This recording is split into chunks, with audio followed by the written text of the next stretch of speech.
Hey, this is Michelle Kapaska, and welcome to my Fearless Innovator podcast. Thank you for joining me today. My hope is to inspire, educate, and entertain you. Enjoy the show.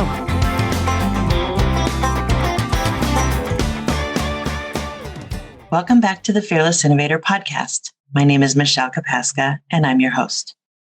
I hope everyone indulged themselves over the Thanksgiving holiday because now it's back to work. Today, I'm going to focus on lifestyle creep. Some of you may even be wondering, what the heck am I talking about?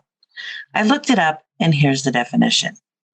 Lifestyle creep, also known as lifestyle inflation, is a phenomenon that occurs when as more resources are spent towards standard of living, former luxuries become perceived necessities.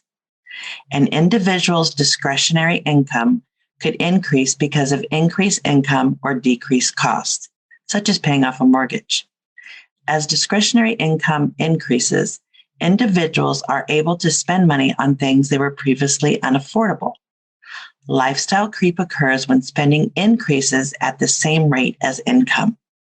It can be reflected in purchases, such as an expensive vehicle or a second home.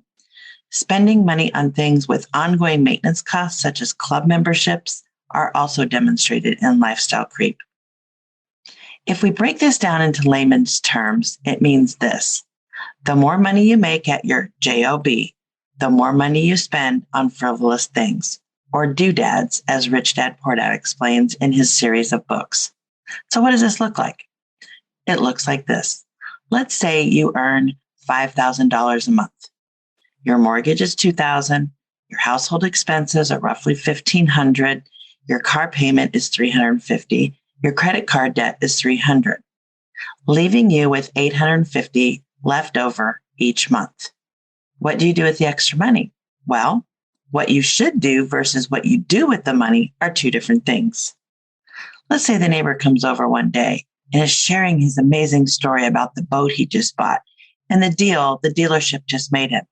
He tells you that he just bought a brand new boat and he's only paying $350 a month.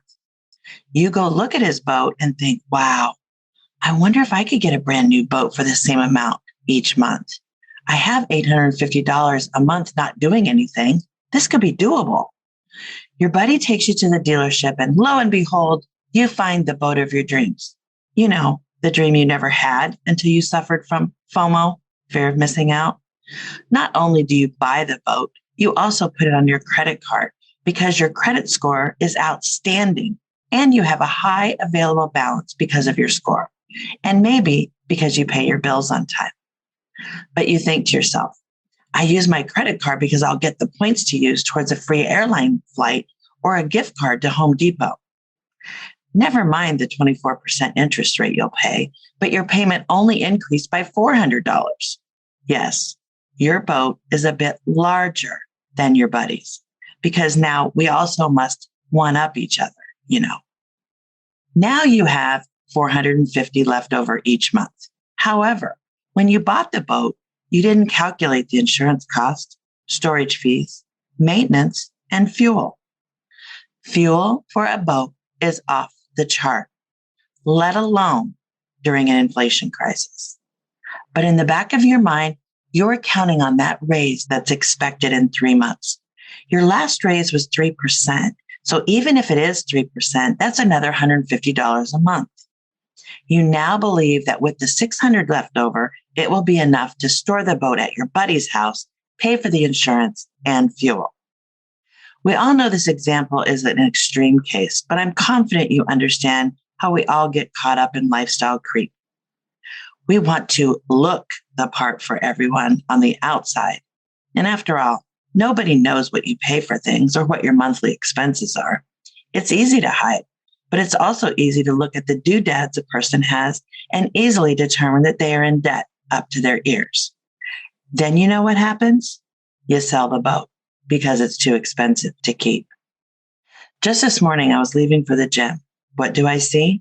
I see a brand new jacked up and lifted F-250 pulling a brand new boat. I didn't think anything of it until I noticed the truck and the boat were painted to match. You could say I was profiling, but all I could think of is, wow, that dude is in serious debt. I wish he had given me his money to invest. That way he could afford his due debts. Here's the deal. I'm guilty of this too. For the 25 years I spent in corporate America, I was also living paycheck to paycheck and buying things that I technically did not need. Why did I do this? Because I could. I would buy brand new trucks every 3 to 4 years. I've always heard that the minute you take a brand new vehicle off the showroom lot, you've lost 10% of what you paid. My 50,000 K vehicle is now only worth 45, which means if I try to sell it the next day, you'd only get 45,000 for it. I never tried to sell a vehicle after I bought it, so I didn't care. Then I had leftover money. So what did I do? I went and bought a Harley. With the Harley, I needed a trailer, and the plot thickens and continued. It continued until I was ready to quit playing the game. Think about it. You're in a ferocious circle. Work, get paid, pay bills, buy something new because it's a false sense of fun and living life. Work more hours, get paid, pay bills, no vacation because I've got to work. Once this cycle has repeated enough, or you've become older, let's say you're now in your 40s, you begin to think, is this what life really means to me? Work, get paid, pay bills, rinse and repeat? If any of the examples above sound like you, you're in the rat race. This is a term that Robert Kiyosaki came up with and even created a board game called the cash flow game to help teach you to get out of the rat race. This rinse and repeat game became so mundane to me that I noticed I truly wasn't happy. And with employers putting so much pressure on you, that's when I decided to find a way out. My career in corporate began in 1997, and it lasted until 2009. But I stayed in my industry for 25 years. I knew in 2000 that corporate America wasn't for me. And that's when I bought my first rental property and began changing my identity. I also began to realize that I needed to change, but I didn't want to give up my lifestyle. How did I do that? I changed my mindset. What did I do first? Cut up the credit cards. I cut my lifestyle of the rich and famous to shreds.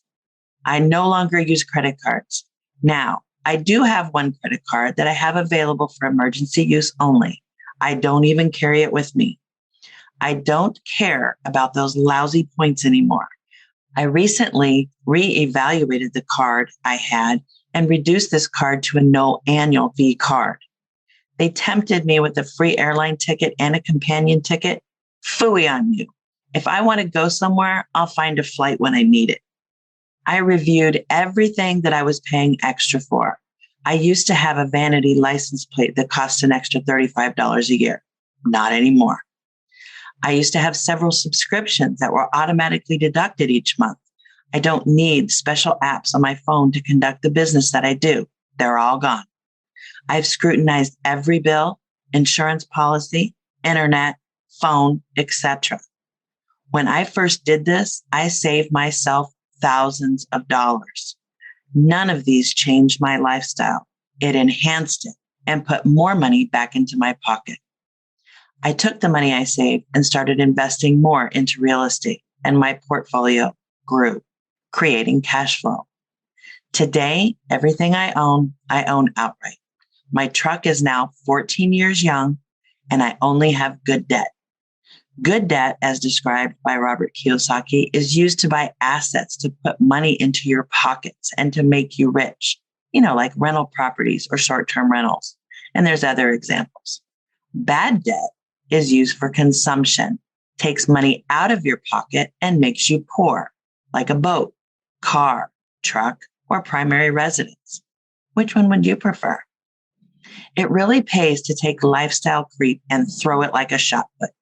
I don't miss it because now I'm enjoying life the way I want to enjoy it. I can travel when I want to, and there's no J.O.B telling me when I can and cannot go and for how long. I get to decide. If you want pointers on how you can begin your transition, send me an email to info@fearlessinnovator.com. I'm looking to interview others that may have a compelling story to share about their journey into real estate. If you're interested, reach out to me at fearlessinnovator.com. Thank you for listening. I hope you were inspired, entertained, or you learned something new. Catch me later. Thank you for listening today. I hope you enjoyed the show. If I can help you invest in your future, reach out to me at fearlessinnovator.com. Catch me later.